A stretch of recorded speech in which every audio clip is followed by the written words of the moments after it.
Hey guys, welcome to our SoulFam Podcast, where I interview space holders from all over the world. I'm your host. My name is Karolina, and I'm the connection catalyst and manifestation mentor. Today on the show, we have Isaac Owens, the business consultant. Welcome to the show, Isaac. How are you doing? Lovely. Thank you for having me and inviting me onto this podcast and your show.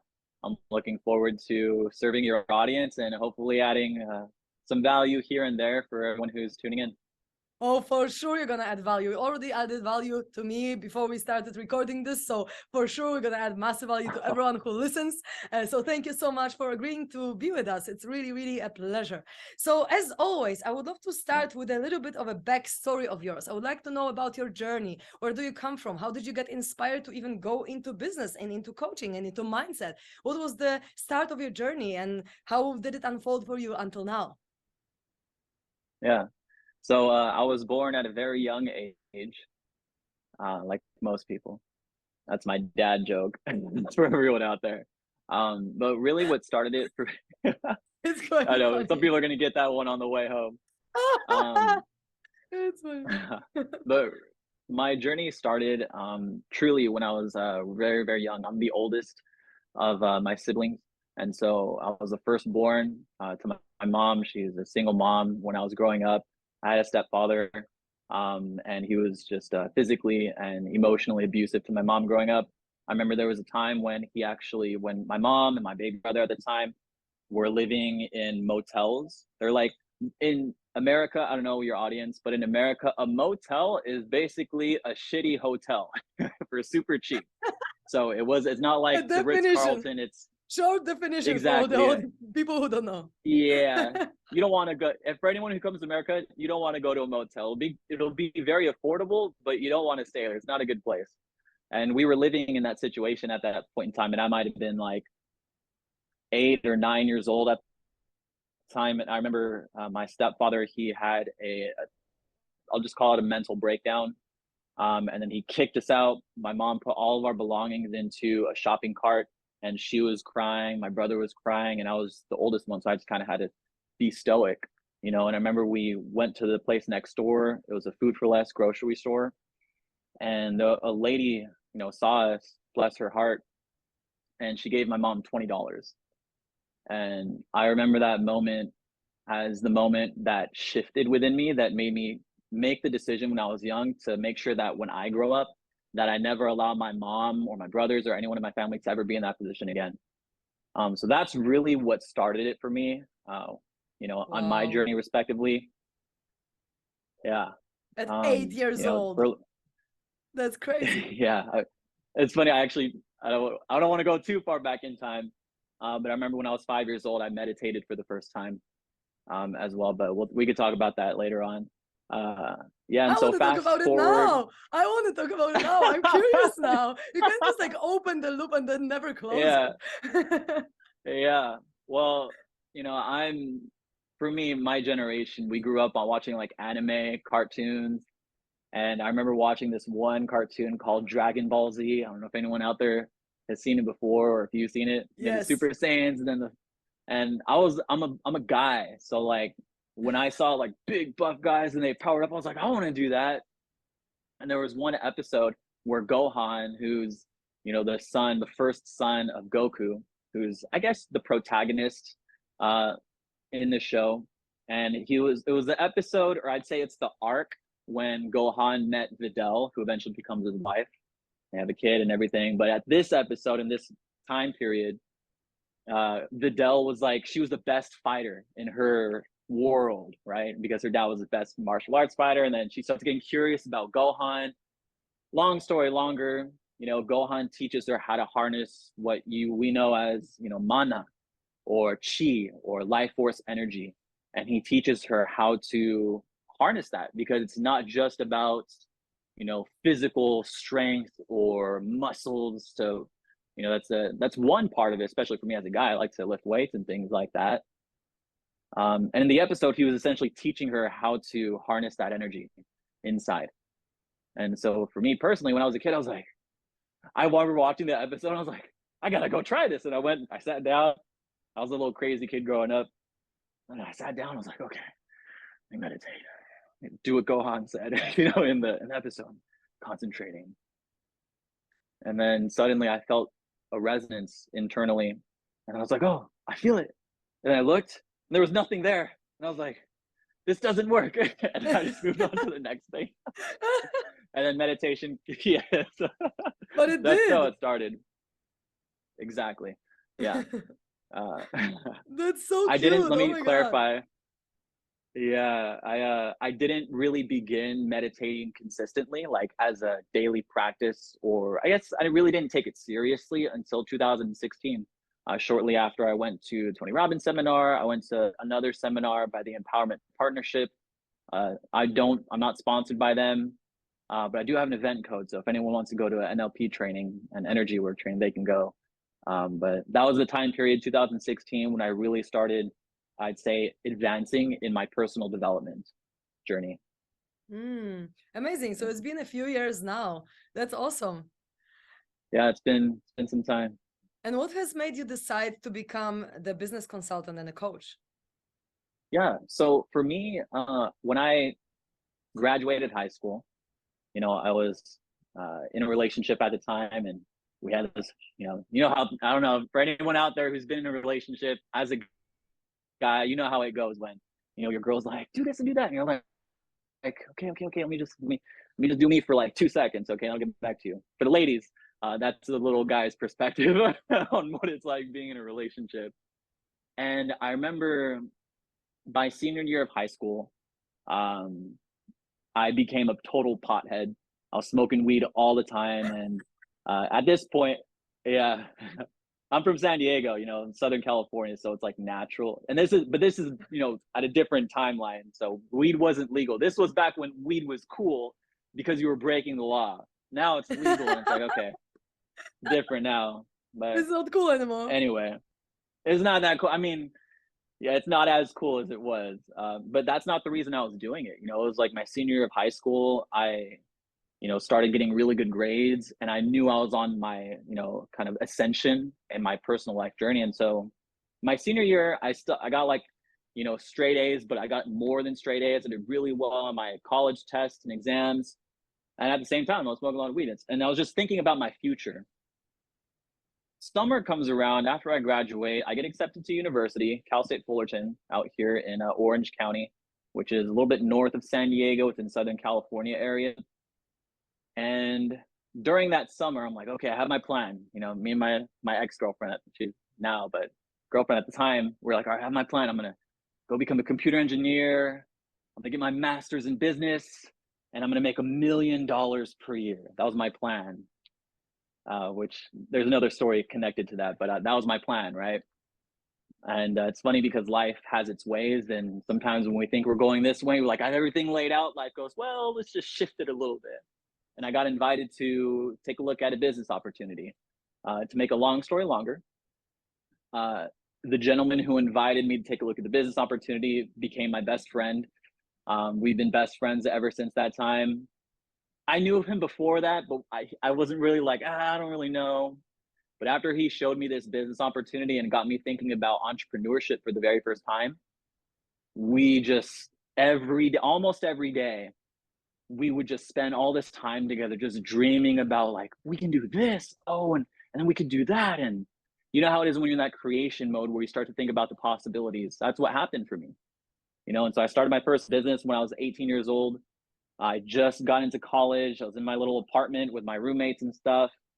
And I can go on and on. I don't know if I should keep going on that topic, but that's really what inspired me to start I guess, in my business consulting journey, that's really where it began, because I wasn't paid a salary. I wasn't paid hourly. I was paid, not only did I have to invest money to start the business, and I used someone else's money, which by the way is a tip for anyone out there who's in business. There's a little technique or a strategy that I got called OPM, which stands for other people's money.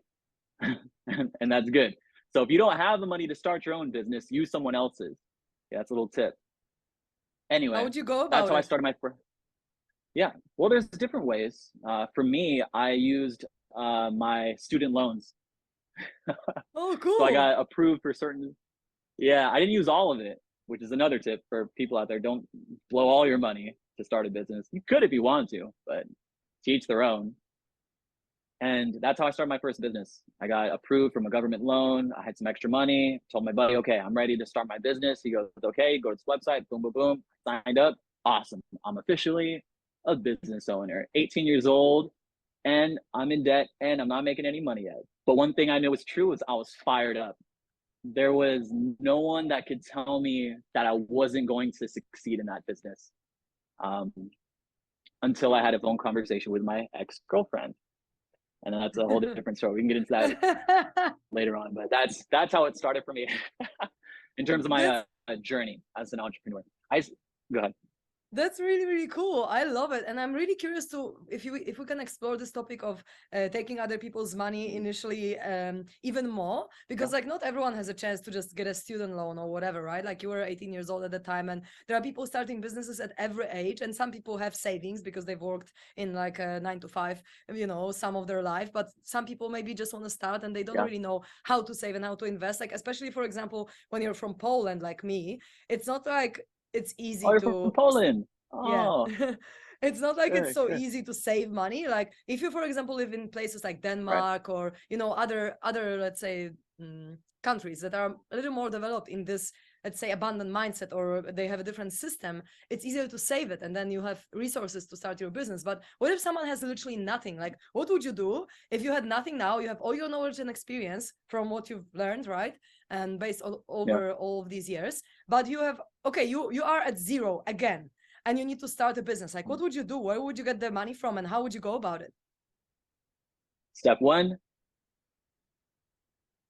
I would breathe. That's the first thing I would do. The second thing I would do is I would take inventory of what I do have. For me personally, I'm very familiar with starting from scratch, starting from zero. I literally started, and by the way, I literally started from zero recently, just a few months ago, when this year started. And I can go into that a little bit more, but just so everyone knows, in your journey as an entrepreneur and in business, you learn to get scrappy, or you learn to get what I call resourceful. It's not about the resources you have. Those help, and we'll get to that in a moment. But the way you begin, in my opinion, is number one with the breath, because that's life force, or mana, or chi, and we can talk about that again. And then I would take inventory, and this is exactly what I did. Well, not exactly, but here's what I would recommend to anyone who's starting from zero. Number one, breathe. Number two, take inventory of what you do have. For me, I knew, okay, I got a phone. That already sets me farther ahead than, if I didn't have a phone. I had a computer, I got a Wi-Fi internet connection, I have a database of people who trust me, I have this, I have that. And then I would start to get more curious about what you have internally regarding your resourcefulness. You have a good head on your shoulders. You are someone who cares about people at a deep level that makes you different from other people. You have your creativity inside, maybe confidence. And so what I would recommend is, after you finish literally taking everything you could ever imagine, putting it out on paper, you begin to realize as you look at that piece of paper that, wow, do I really have nothing? No, that's not true. The truth is, I have all these different things that I can use. And that's where you begin. And the reason why I bring that up is because you can't build success on failure. Failure can be a catalyst, just like for me, it can plant that seed that, over time, years and years later, will start to grow in a different way. But success is built on success. And so there's something in my world that's become clearer and clearer to me, and that's small victories. As long as you can keep stacking those small victories, over time, you're going to look up and look back and be like, whoa, how'd I get here? Or someone reaches out to you and says, hey, you have something that I see as a value, and I'd like to share it with my community. And so that's how I got here on this podcast with you. Is that helpful, or is that? Yeah, Absolutely. Yeah, I love Okay, the belief cool. shift that you're talking about because it's literally changing the belief from Mhm. the lack mentality of like, I have nothing, I don't have money, I don't have resources, to I have all these skills and experience and qualities that maybe some other people don't have. And sometimes we lack just the vision of it, right? The perspective of it. So I love what you say, Mhm. like just write it down on paper, and even writing it down, like expressing it, putting it out there, and then seeing the whole list of the things that you have. It's already a mindset shift, right? And you can do it with any belief really that you have, Yeah. any limiting belief. If you say like, okay, I want to believe that I am wealthy now, or I am abundant, then list 30 things why you are abundant right now. Like, what do you have right now? So then you can open the potential in your subconscious mind to actually believe like the opposite to what you believe right now. So I absolutely love it. Thank you so much. And I love that you say that the first thing is breathe, because yeah, it's like we are Mhm. lacking the breath, we are lacking the life force, the mana, as you say. And that brings me to a question actually about your roots, because before we started recording, you mentioned something about your shamanic origins, and I'm curious to know, like, how do you entangle like business and kind of like Mhm. shamanic culture and the energy and all of this all together? Yeah. So for me personally, what I do is I advertise and I sell people what they want. If someone comes to me because typically they want to these days, right? But before, when I was marketing myself as a coach, it was like, my life's terrible, change my life. And I would be like, okay. And then we would do it. And I would turn them around and send them off. And I'd be like, the only thing I ask of you is to give me a testimonial, which is why on my Instagram, you can see I have pretty in-depth testimonials from people who are doing really well successfully in business, and people who aren't even business owners but just saw my work and they were like, oh my god, I'm filled with tears, like I don't know what it is. And so that was these days, now that I'm a business consultant, or at least that's how I'm positioning myself, I sell people what they want. I provide it too, because there is marketing and strategy, and there's certain dials you have to be able to turn, and different departments in your business and business structure. And I get into all that as well. But usually if someone comes to me, it's because they want to grow their business. They want more money. They're like, I need money and I need it now. I'm like, okay, well, remember step one, breathe. So, you know what I'm saying? First things first, let's teach you how to breathe.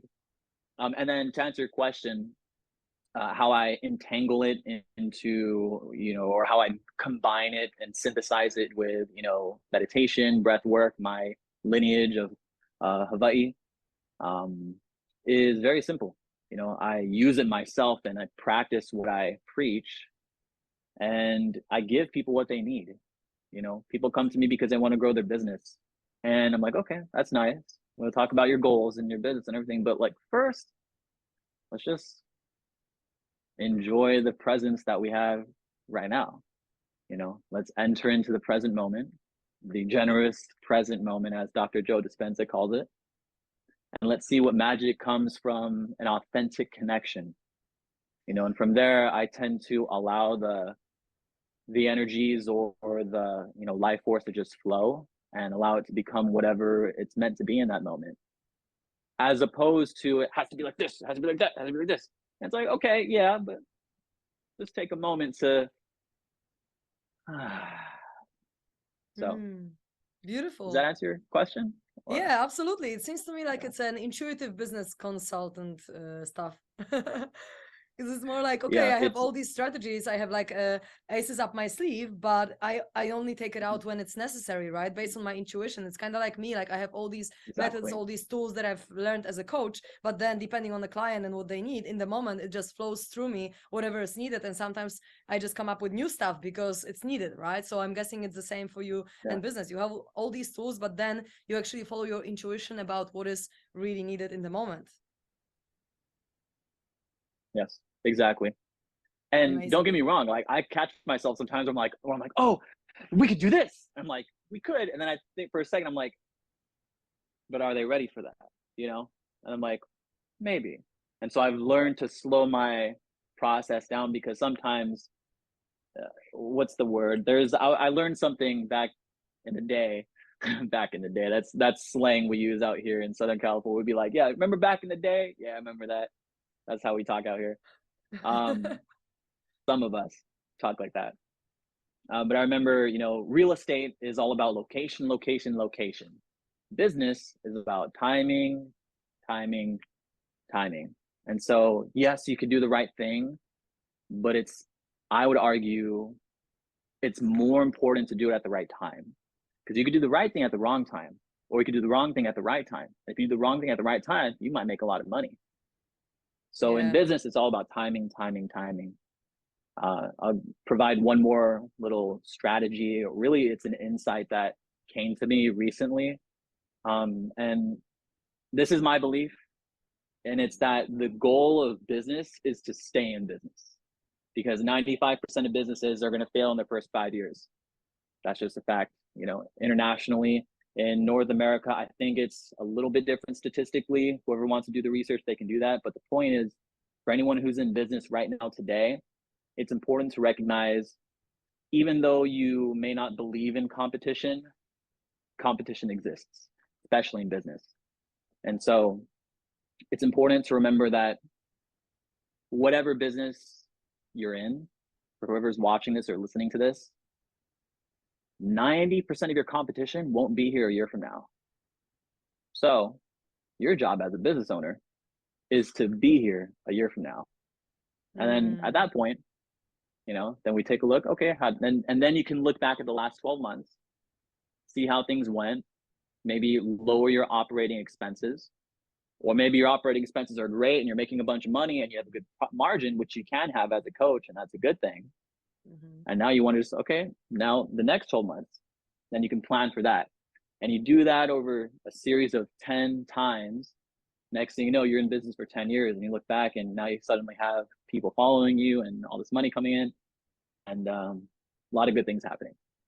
Beautiful. That's awesome. But I guess, like, I would say, knowing from my work, that what I'm doing with my clients, that it's all really about the resilience and confidence, really, because, like, I feel like all the people that I know, at least, have had moments in their business that are like, fuck this shit. Like, I don't want to do this anymore. Like, pretty much all the people, you know, because there are ups and downs. And so if you cannot sustain the mindset when there are downs, then you will fail. And failure is just when you give up, right? Because if you, let's say, fail, quote unquote, like you lose some money, or like you invest in the wrong thing, and then you treat it as a lesson rather than a failure, then you just grow. You just learn what not to do. So then, you know, you're closer to knowing what to do, right? If you know what not to do. But if you give up in this moment, this is where failure comes in. Because, like, I don't actually see mistakes as failures as much. It's like, it's just a mistake. It's just another step. Even Tony Robbins says this, I think, the failure is just one step closer to success, or something like that, right? The road of failure is like road to success. And I feel like it's just about, like, getting your shit together, really, when the times are dark. And I feel like everyone on the entrepreneurial journey have had hard times, and maybe they had to, like, borrow some money, or maybe they made some mistakes, or the wrong business partners, or whatever. But then if you don't give up, if you just still believe in yourself, if you still love yourself enough to be like, okay, this is a lesson, and then I'm still me, I still have value, I still have mission, I still have passion, and I want to share it with the world, then you just keep going, right? And it's not a failure then. There's only two ways to fail in business, as far as I know, and that's to either quit or to do nothing. That's it. As long as you do something and you keep going, you'll be fine. And again, that comes back to strategies, like how to do it faster, and that's what people come to me for. So tell us, do it faster. How to do it faster then? Well, a few different ways. Again, it all begins with the breath, as far as I can tell. After that, there's, I would say, 3 primary things to do after that. And I'll package this and leave it to you.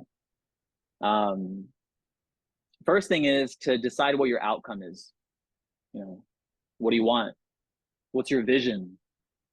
What is the outcome for the business? Not a goal, not a airy-fairy, this would be nice, but I'm talking about what's an objective that is mission critical and it must be done, no questions asked. What is that? Clarify that. The second thing is, okay, well, why do you want it?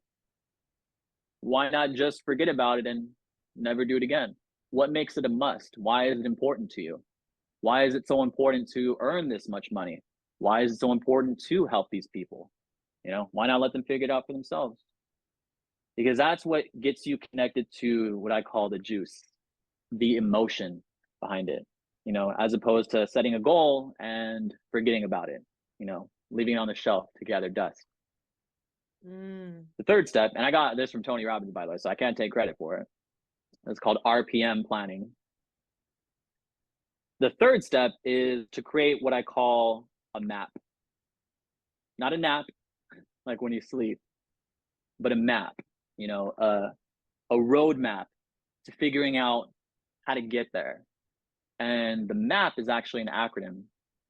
It stands for Massive Action Plan. MAP, MAP, Massive Action Plan. Reason I say massive action is because massive action is a cure-all, you know? And so within that process of creating your map, remember it's four steps here, right? Breathe, determine your outcome, determine your why, uncover your why, and understand what is going to fuel you to get through those times when you have a case of the fuck it's. I get it too, where I'm like, fuck this shit, you know? We all do. I think we all do. If you're a human anyway. I'm pretty sure. And then on that fourth step, when you're making your map, your massive action plan, when you're in that emotional state of like, this is what I want, this is why I want it, then in that state, you write down all of the different things that you could or could not do to achieve your outcome. You don't have to do all of them, but the point is, and what's important is while you're in that peak state, that's when you get it all out from your head, your heart, and get it on paper. And then you pause, take a moment and look at it and go, okay, from this list, from this map, which one of these things, maybe two, maybe three, maybe four, who knows, which ones are a must, meaning they must happen or what? If they don't get done, the whole thing falls apart.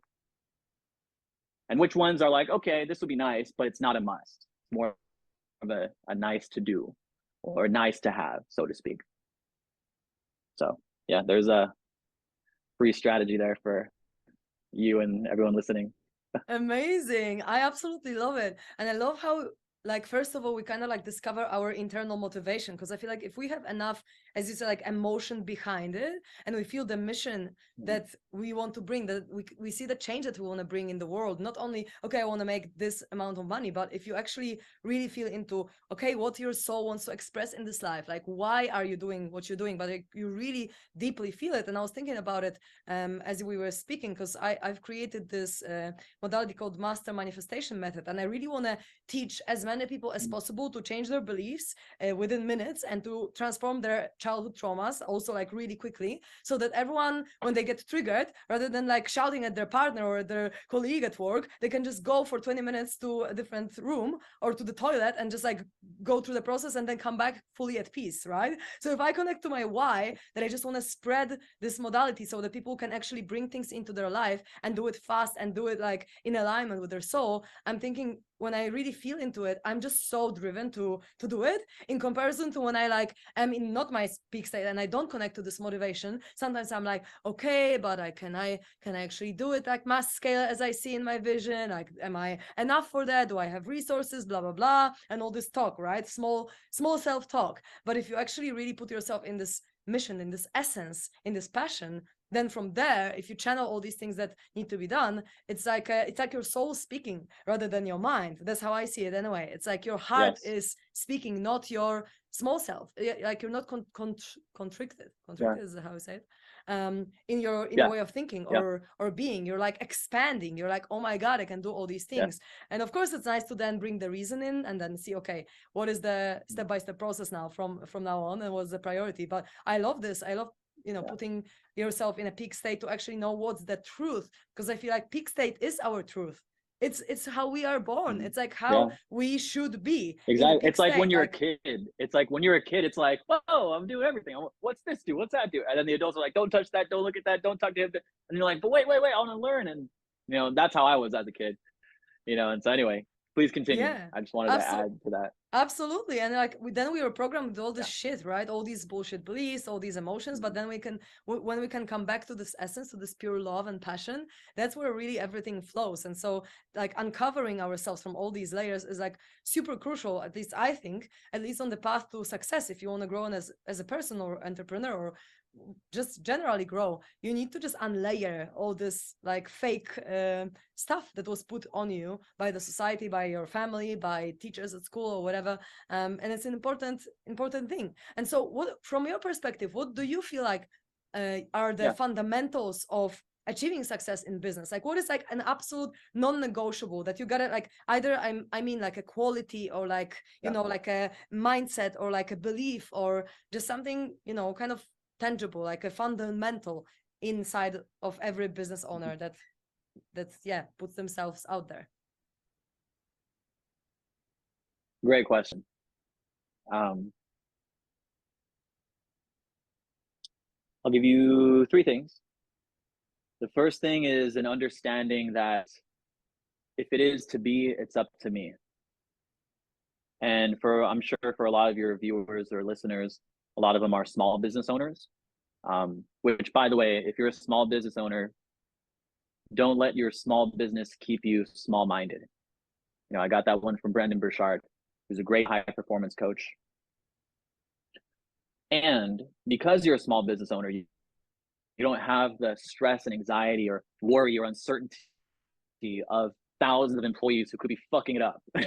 You know what I mean? If you're a small business owner, you got like you got yourself, you got maybe a pet that you can vent to, you got your phone, but for the most part, it's you. Unless you have like a VA or, you know, 2 or 3 people on your team where it's manageable. And that's, you know, believe it or not, that's the core of it. You know, if it is to be, it's up to me. It starts with that. After that, it's an understanding and appreciation of confidence. And I'm not talking about bullshit confidence of like pump yourself up, you know, pretend to be something you're not. I'll just tell you guys the truth. You know, for me, my mentor early on when I started that first business out that I mentioned earlier, remember I sat down with him for the first time, and I knew of this guy because like he came from where I came from. But little did I know he was this ultra successful guy who like was driving a BMW and retired his mom and was making this residual income. I didn't know that. I was like, oh, I didn't know that. Anyway, I got a chance to sit down and meet with him one-on-one, and we just had a heart to heart. And he goes, okay, so why are you doing this business? What's your why? And at the time I was like, well, I want to retire my grandparents. I want to give back to them financially. And he looks at me and he goes, okay, the person you are right now will never be able to retire your grandparents. You won't. Who you are right now will never be able to do that. You're going to have to become something more and evolve into a higher version of yourself to be able to realize that why. Because if you stay who you are right now, it's never going to happen. And I remember having that conversation with him, and I was like, whoa, I better grow. I better learn something. I better study. I better get better at meeting with people, talking to people, doing presentations, inviting people to take a look at what I have to offer, things like that. And then from there, you just keep going. That's it. You keep going, you keep going, you keep going, and then you change your approach as needed, just to see if what you're doing is not working, that's an indicator to say, okay, whereas someone might take it as failure or temporary defeat, as Napoleon Hill calls it, you see what didn't work and you go, okay, well, what worked from that? That's when we take a moment to step back and like, okay, it worked. How can we improve it? Well, we can do this. Let's maybe try this instead. Or maybe if we do that same thing, but differently. Or maybe if you're running ads, for people out there who are running ads, maybe you split test and go, let's try this color and see which one has a higher conversion. And you go, whoa, maybe if we use purple instead of green, turns out we get a higher conversion rate. That's just an example.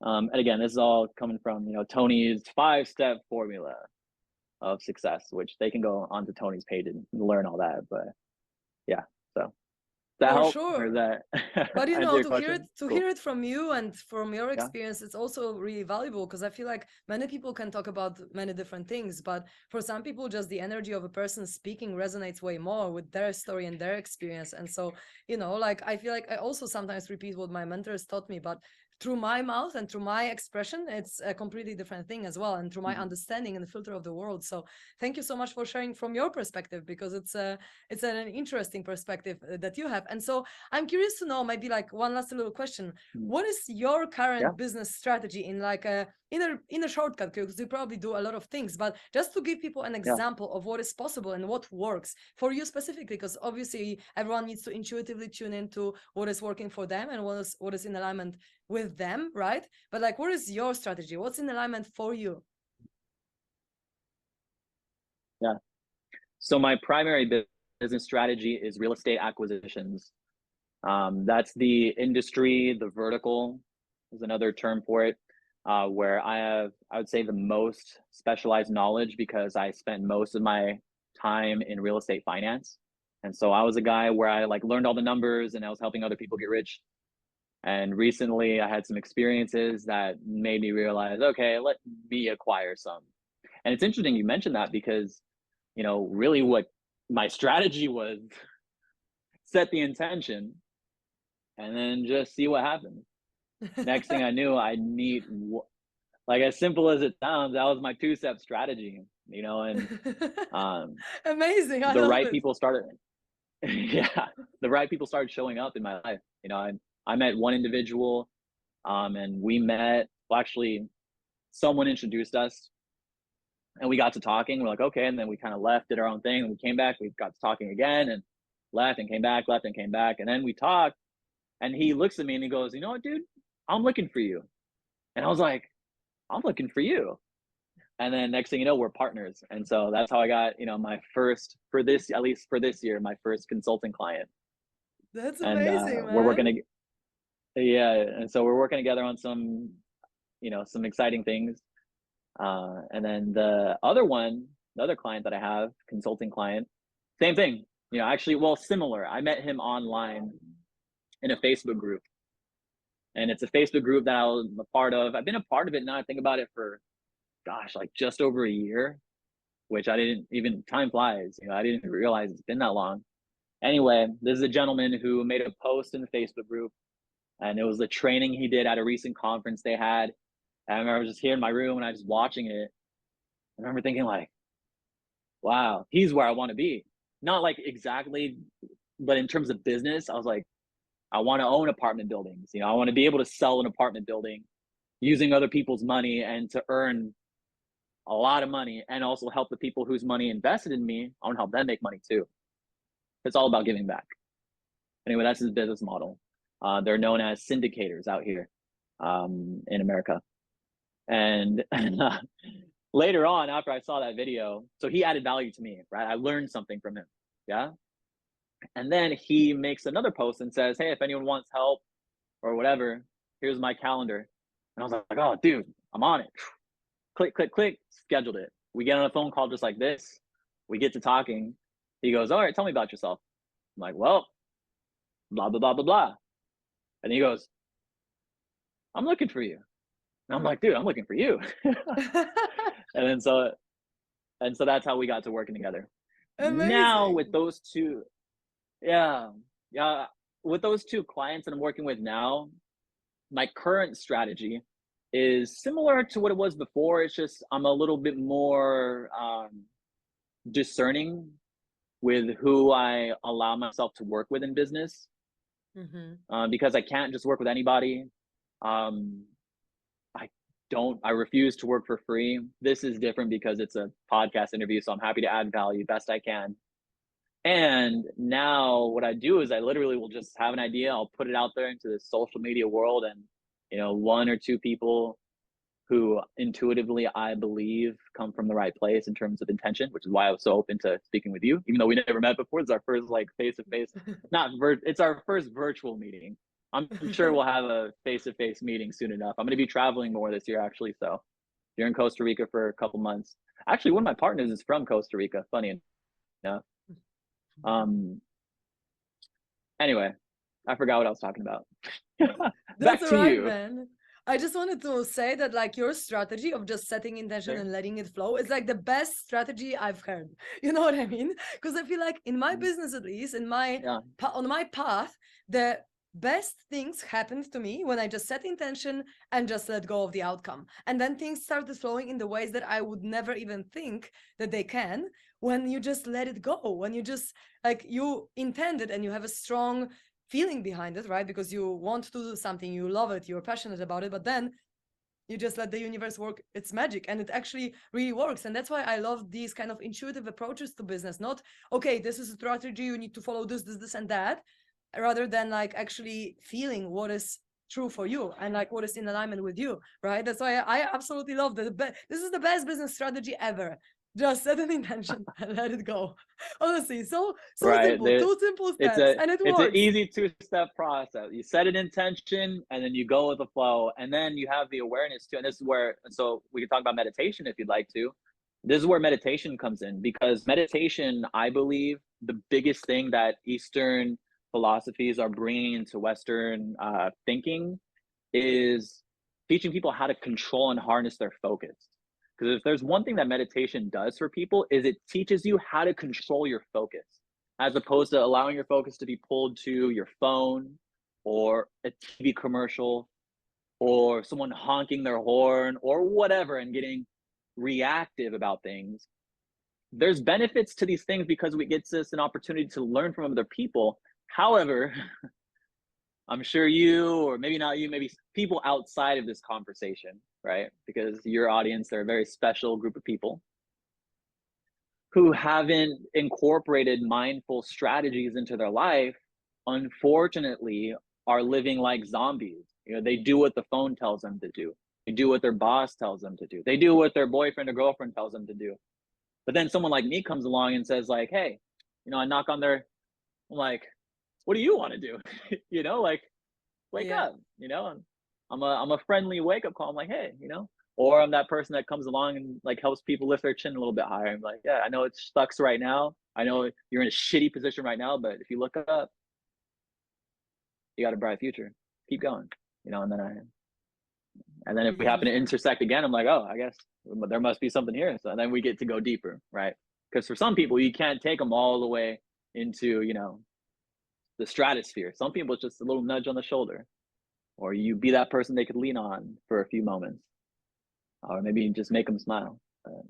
Yeah.